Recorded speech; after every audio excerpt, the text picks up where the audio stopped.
Hi everyone, today a very quick video. I've been reading books by a lovely tarot scholar called Yolanda Robinson.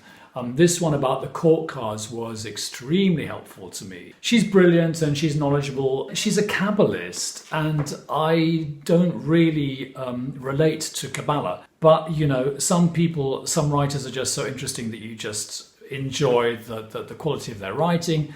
And she's a Kabbalist who talks about tarot. So in the course of wrestling with her Kabbalistic tarot books, I occasionally pick up some really nice things along the way. I just read this one, the Revised New Art Tarot, where she's talking about a particular Kabbalistic tarot deck by Knapp-Hall, which I think came out in the 1920s or so. And this is a really brainy book, and it really stretches my powers of thought. It contains some meditations and it contains some exercises. And there is a spread in it that I want to adapt, and I've tried my adaptation of it, and I think it works really well. I think it's really interesting, so I'll tell you about that. Okay, so here we are, and as you can see, I have laid out the first 8 cards of the major arcana on the table.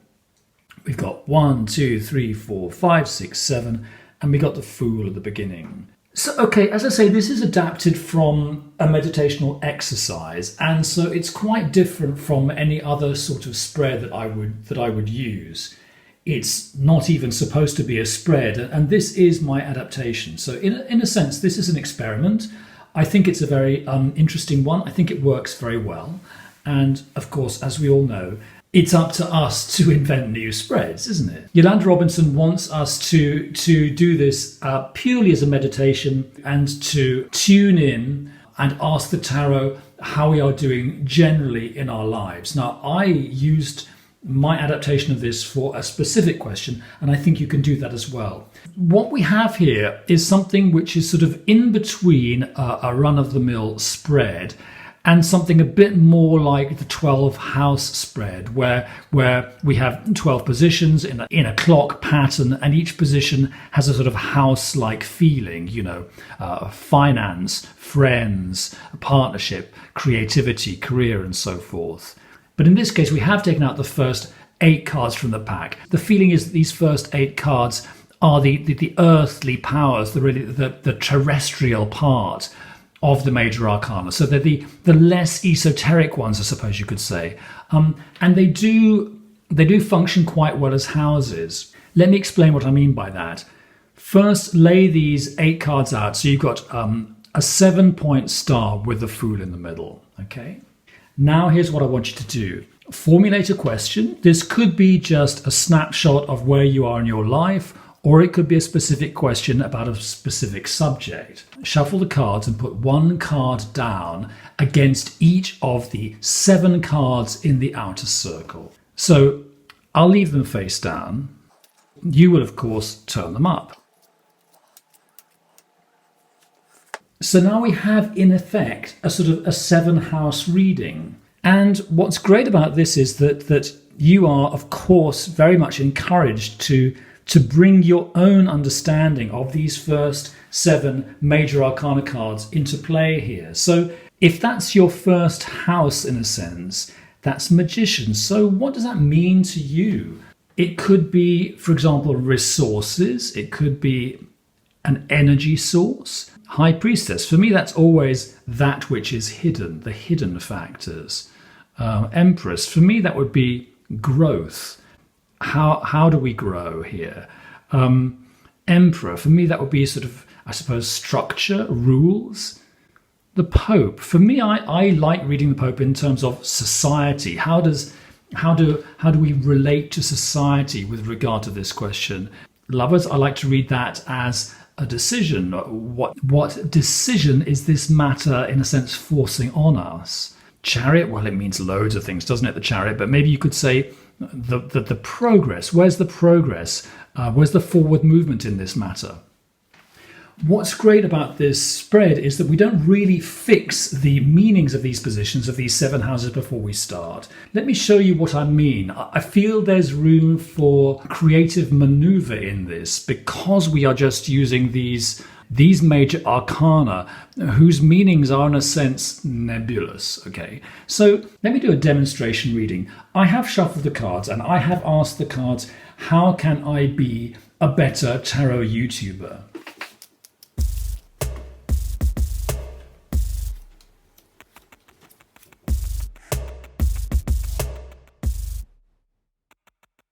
Okay, so there's my reading. How can Robert be a better tarot YouTuber at this time? So you can allow the two cards in each position to sort of converse with each other. And I'll just do a little bit of improvising here. Okay, I see a rather exciting Queen of Wands there. And I want to relate that to this feeling of energy in the Magician. So, okay, I can get my energy just by being this, I think, charmingly selfish, driven person who is not worried about being an egomaniac, just is enjoying herself in life and taking up space and just not really taking no for an answer and not apologizing for herself. What's hidden?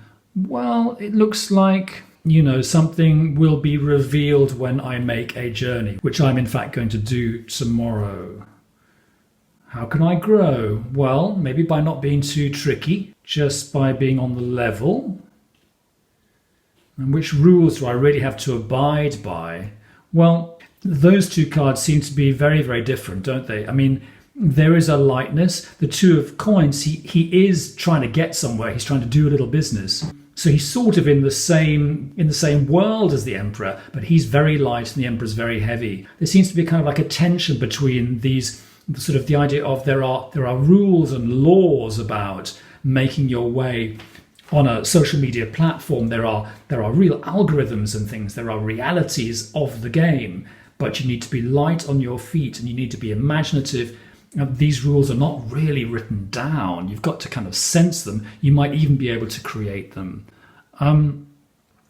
Pope seems to be some sort of a blockage of creativity there. Maybe I'm worrying about what people will think of me if I am more frank in my book reviews or something like that.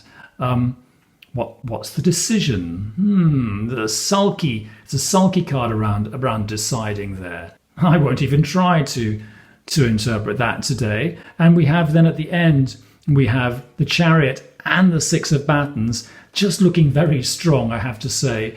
Two triumphal cards there. So it looks like it's going to be a nice year if I can decide to stop sulking. Know what I mean? I'm not going to say any more than that because I think this is a beautifully intuitive, sort of suggestive idea for a spread. It may be for, you know, like intermediate readers rather than beginning readers, because it does invite a certain intuitive, loose attitude towards the cards. But I think it's a very nice variation to have in your repertoire. That was the Heptagram Spread, adapted from a heptagram exercise in Yolanda M Robinson's very interesting book, The Revised New Art Tarot. I'm Robert Farrer, this is Tea and Tarot, and I will be back next week. Bye.